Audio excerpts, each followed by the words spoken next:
Assalamualaikum warahmatullahi wabarakatuh dan salam sejahtera. Saya Salasiah binti Amin dari Kolej Komuniti Segamat akan membentangkan kajian faktor kecenderungan minat pensyarah dalam menjalankan kursus pendek di Kolej Komuniti Segamat bersama barisan penyelidik TS Muhammad Zuhairi bin Zulkifli dan Norelis binti Ali. Berikut adalah senarai isi kandungan kajian. Untuk pengetahuan semua, Kolej Komuniti Segamat adalah antara institusi yang menyediakan pendidikan pada peringkat sijil sepenuh masa dan sijil kursus pendek. Selain daripada itu, pelbagai kursus pendek di bawah kelolaan unit pembelajaran sepanjang hayat ditawarkan kepada semua warga negara dari pelbagai peringkat umur. Kajian ini dibuat adalah untuk membuat penelitian dengan lebih lanjut bagi mendapatkan maklum balas pensyarah atau pihak yang berkaitan untuk mendapatkan pandangan yang lebih komprehensif tentang faktor-faktor yang mempengaruhi kecenderungan minat pensyarah dalam menjalankan kursus pendek di Kolej Komuniti Segamat. Antara permasalahan mengapa kajian ini dijalankan adalah kerana berdasarkan prestasi pencapaian KPI PSH individu, Kolej Komuniti Segamat bagi tahun 2021 dan 2022 menunjukkan peratus pensyarah yang tidak mencapai KPI agak tinggi.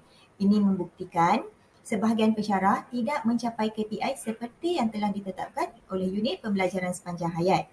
Jadi, adakah kerana pensyarah lebih cenderung untuk mengajar dalam program akademik formal daripada mengajar kursus pendek atau kurangnya minat pensyarah dalam melaksanakan kursus pendek PSH?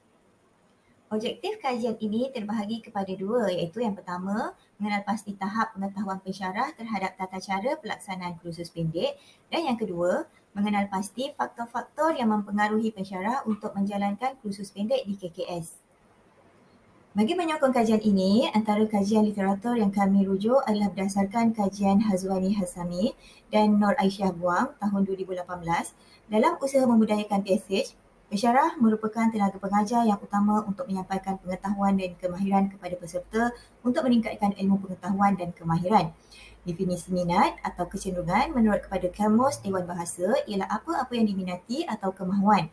Ini disokong oleh kajian Muhammad Nazir Baharudin dan Faiza Muhammad Lajim 2021 yang menyatakan pola perubahan kecenderungan atau minat boleh didefinisikan sebagai bentuk atau corak perubahan atau peralihan minat.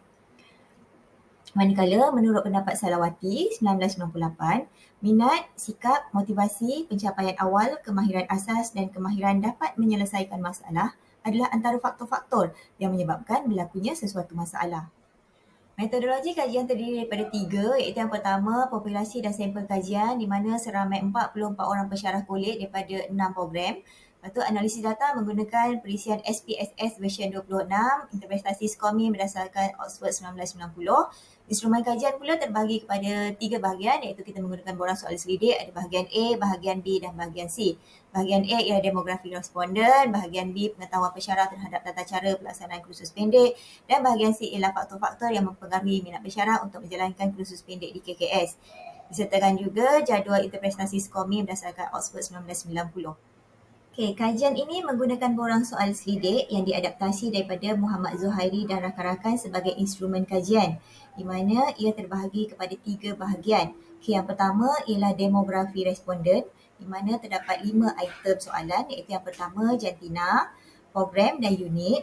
Seterusnya, item seterusnya ialah pengalaman kerja, grade jawatan dan juga tahap pendidikan.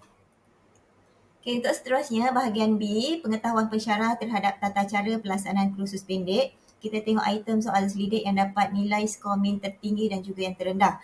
Okay, saya tahu tanggungjawab dan tugas sebagai penyelaras kursus pendek mendapat nilai skor min tertinggi iaitu 4.32.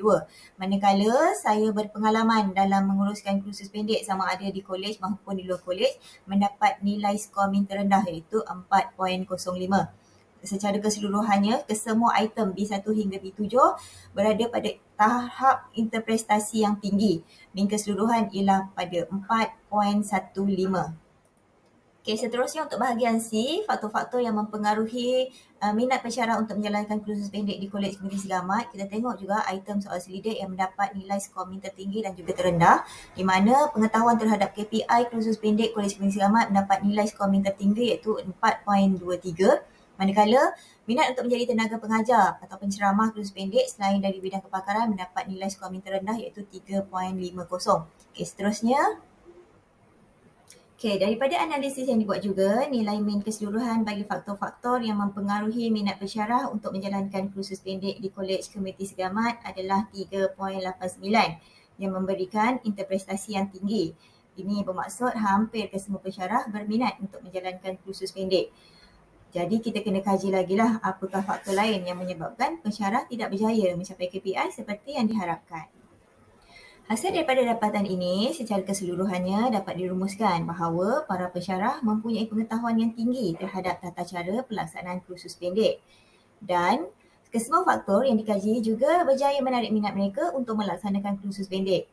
Dapatan yang telah dibincangkan ini memberikan gambaran yang lebih jelas tentang tahap kecenderungan pensyarah KKS dalam menjalankan kursus pendek. Walau bagaimanapun, masih terdapat beberapa faktor yang boleh ditambah baik dalam mendorong serta memotivasikan pensyarah untuk menjalankan kursus pendek di Kolej Komuniti Segamat berdasarkan beberapa item skor yang agak rendah. Okey, ini adalah antara cadangan penambahbaikan yang boleh menjadi rujukan kepada unit pembelajaran sepanjang hayat untuk meningkatkan lagi KPI pensyarah. Antaranya ialah memberikan peruntukan kewangan kepada pensyarah yang melaksanakan kursus pendek ataupun menjadi penceramah. Lepas tu memberi sistem ganjaran. Kepada siapa yang berjaya mencapai KPI, kita bagi sijil penghargaan ataupun cenderahati. Okey, menambah baik fasiliti lah supaya PDP dapat berjalan dengan lancar. Selain daripada itu, kita beri latihan kepada pensyarah-pensyarah ni di luar bidang supaya menjadi motivasi kepada mereka untuk menjalankan kursus pendek kepada komuniti seterusnya. Okey, sebelum saya mengakhiri pembentangan ini, satu lagi cadangan yang boleh saya berikan ialah jika pensyarah KKS masih lagi tidak mencapai KPI pada masa akan datang, bolehlah pengkaji mencari lagi faktor-faktor lain mengapa sukar untuk pensyarah-pensyarah ni mencapai KPI seperti yang telah ditetapkan. Sekian saja pembentangan saya pada hari ini. Saya akhiri dengan Assalamualaikum warahmatullahi wabarakatuh. Sekian, terima kasih.